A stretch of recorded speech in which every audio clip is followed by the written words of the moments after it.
Okay, so when it's coming to the hardest game mode in the game, there's only really two to pick from. Obviously, you've got free for all and shit, but that doesn't really count because who the fuck plays that? I personally think 2v2 is the hardest game mode in the game. I'll talk about that in this video. I kind of just scan over the reasons as to why I think that. There's quite a lot of reasons.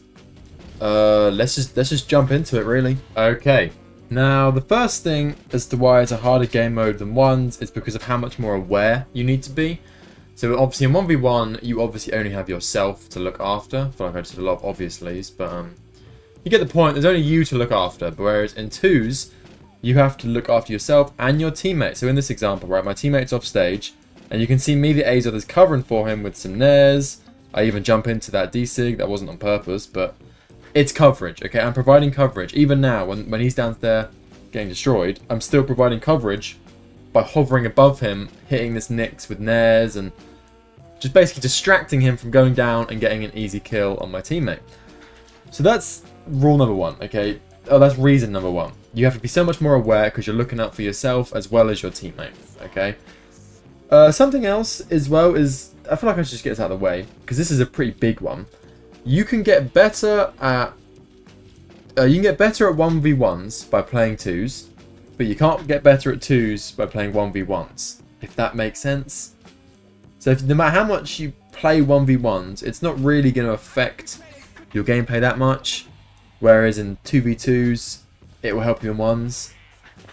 And as you can see, another thing is that you can clearly see me and my teammate doing follow-ups, just small little quick follow-ups. That's also quite difficult to do, because it requires your reaction speed. You have to be more on the ball. You have to be more ready for anything incoming.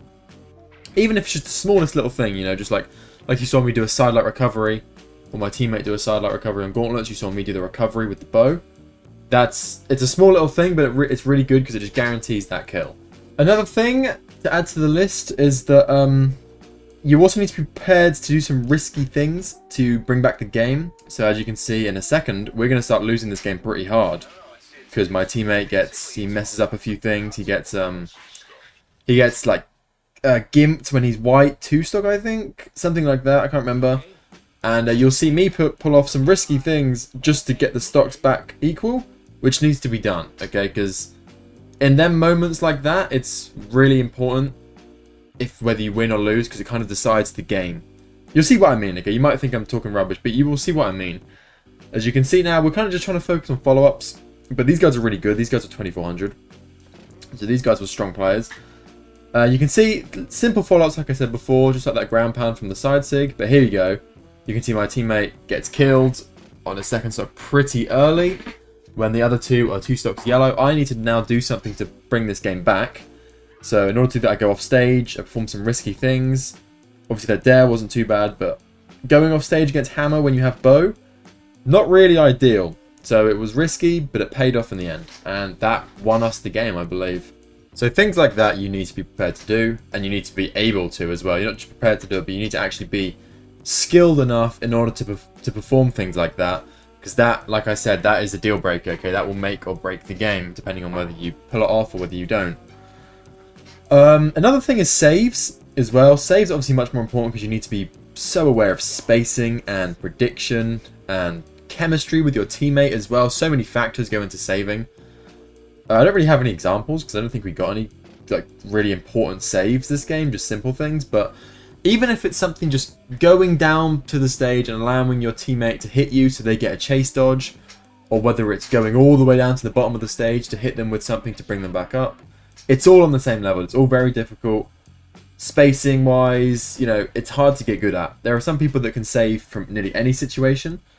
Some people can't. Some people need certain weapons to be good at saves. Like, there are definitely easier weapons. So, obviously, bow, quite an easy weapon to save with because you have nair. But something like axe is actually quite hard to save with because you only really have GC D-Light. Or potentially nair if you're able to get underneath them. But it's very unlikely that if they're at the bottom of the stage, you're going to be able to make a save with a heavy weapon like axe. So there are definitely easier weapons to save with, easier weapons to play in twos as a whole, whereas in ones, it's kind of just what you're good with. In twos, it's not so much that, it's more what's actually good for the game. For example, you could be an amazing guitars player, ranked 1 guitars player, but they're not really going to help you out that much in 2s. You don't really see them much in 2s. Like, if anyone used to watch Wrenched back in the day, he was probably the best guitar player at the time, but he would never play it in 2s. Never, ever. So, there are certain weapons that are good for the game. It's not just like 1s where you can play whatever you're good with. You kind of have to go with it a little bit. 2s also is requiring a lot more of, I guess, awareness, probably. That's a good word for it. I think I've used that word quite a lot throughout the video, because it is just a great word to describe it. I mean, you have to be so aware of everything, because you're not just playing for yourself, you're also playing for your teammate. It's like your actions in a 1v1 or 1v1, your actions in that will only affect you, whereas your actions in a 2v2 will affect the entire game. Okay, it'll affect you, it'll affect your teammate. One little mistake is enough to just chuck the whole game away, considering how much harder it is to bring a 2's game back than it is a 1's game. As you can see in this video, we start losing by a stock, 2 stocks, and you'll see it's because I'm playing stupid. I'm just getting hit by everything. And but by the end of it, we decided to bring it back because we both realized that Caspian's 1 stock. We target the Caspian, and then we get the Volkov in a 2v1 situation, which is what you want. But it's that type of thinking that is required for 2s, whereas 1s, it's just like, I don't know, play passive or something. Like, in 1s, it's a lot more simple to pull a game back, is what I'm trying to say here. You can see here, look at my mistake, okay? I was trying to cover for him, got myself killed. He tried to cover for me, couldn't make it in time, I died. Simple as that. But then we can see, I'm 1 stock, so they're obviously trying to target me. Caspian's 2 stocks red, so we start targeting the Caspian. As you can see, while Caspian's gone, we're waiting for him to come back. We're just trying to do as much damage to the Volkov as we can. But as soon as that Caspian picks up the weapon, you can see I'm instantly targeting him because I realised that, you know, this guy needs to fucking go. And you'll see, by the end of it, I know I'm kind of just commentating my game right now, but I've kind of ran out of things to say, and I need the video to be 8 minutes long, so we'll just talk about what I'm doing in the game. Wu Shang is kind of holding off on the Volkov. He is trying to get the Volkov to 1 stock, I believe, but I am fully focused on this Caspian, because I know that if we get this Caspian out of here, we've won the game, because a 2v1 situation is much easier to win than a 2v2 situation. And obviously I'm sig spamming a bit, because with Azoth's sigs, I'm more than capable of killing an orange. But there we go, killed him, and now you can see we're in a 2v1 situation. All we need is a few follow-ups, like this. And bam, he's already red. Like, fucking simple as that. All it was one, like, what, 3-4 follow-ups, little team combo. And bam, the game's in our direction now. And we win, just like that. So yeah, that's kind of my reasons for 2v2 being harder than 1v1s. So,